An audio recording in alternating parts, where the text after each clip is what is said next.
Marriage is a covenant, not a contract. Marriage isn't just legal paperwork, it's a covenant before God. I'll give you 4 reasons why marriage is a covenant and not a contract.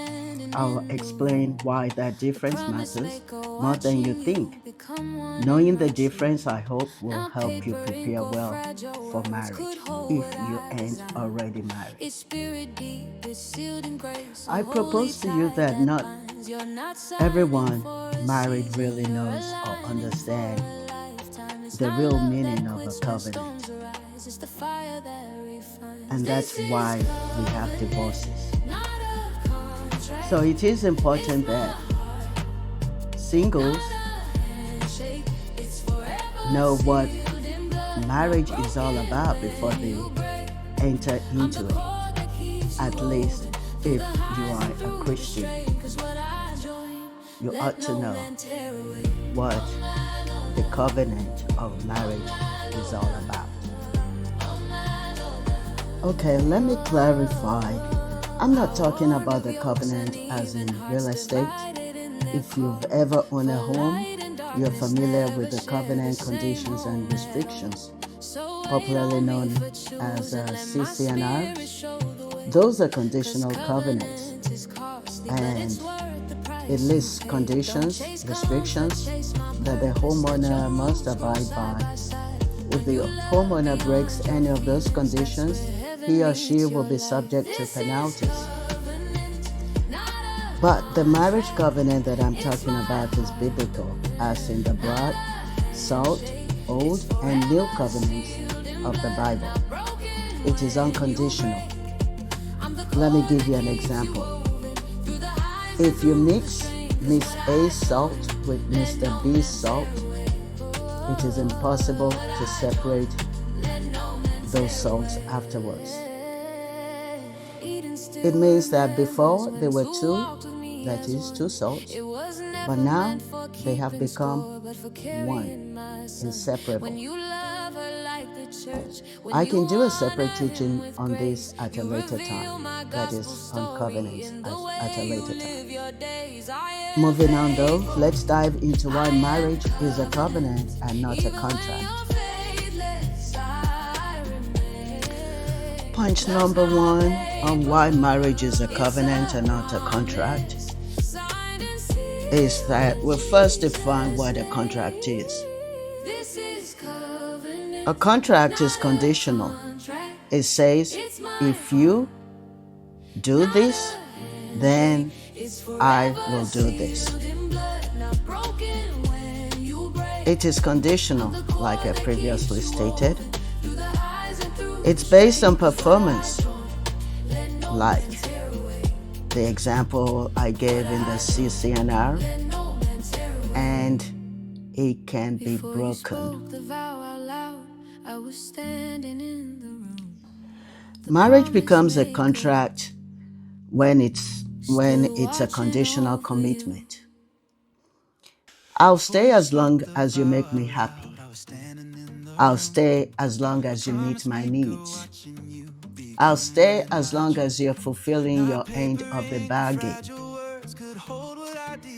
Marriage becomes a contract when it's performance-based. Love and faithfulness are tied to what each partner does, not who they are.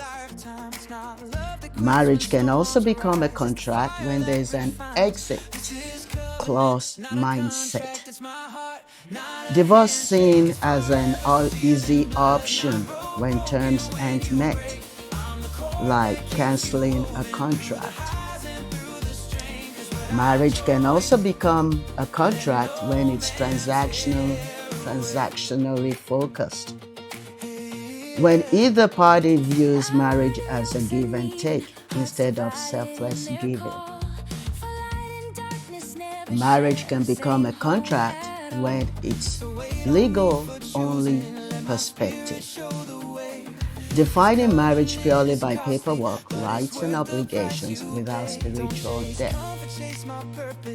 And finally, for this video, because there are many reasons why marriage can be a contract, but we cannot list everything. But my last list here is when there's a self-centered motivation.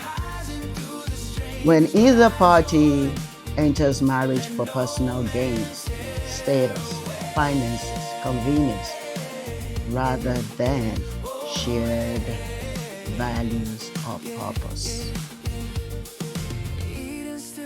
Now let's define what a covenant in marriage is. A covenant is eternal. Malachi 2, verse 14 calls marriage a covenant.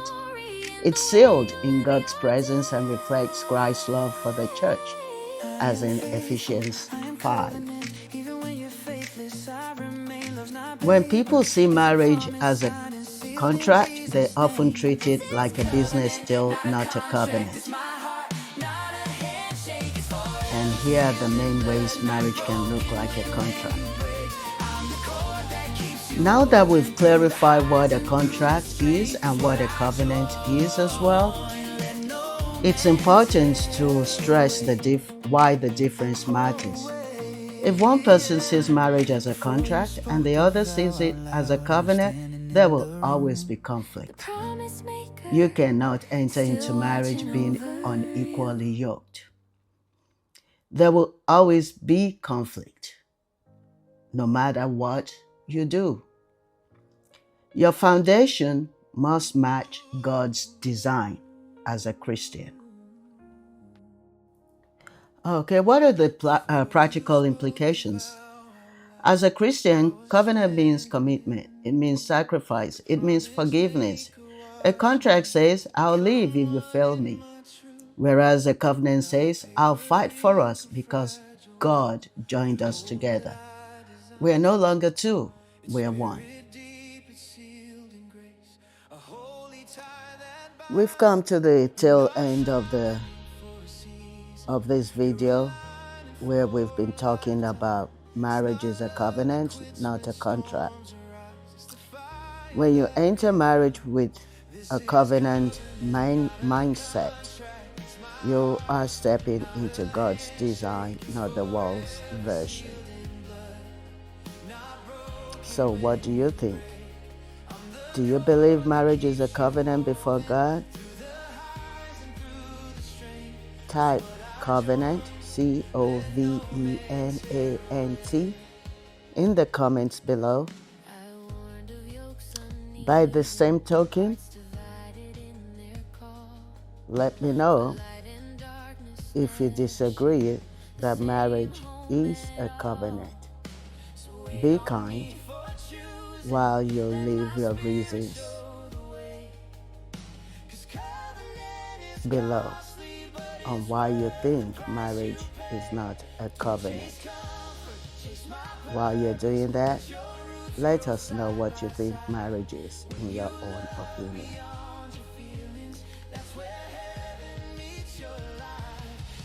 I have put together a quiz for this video that will let you know if you lean towards covenant or contract when it comes to marriage.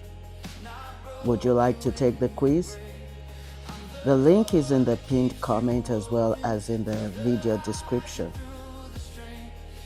Also, to celebrate the launch of my Covenant Marriage Prep channel, I have also put together a free resource that pairs well with both the video and the quiz. The link is also in the comment and video description. And hey, if this helps you, make sure to hit subscribe so you never miss future videos. I want you to know that this is a free resource, but it's only available to the first 250 people who take the quiz. Once I reach that 250, the resource will be taken down and added to my resources for sale. It's been my pleasure sharing this video, and I hope you enjoyed watching it. Thank you. See you at the next video.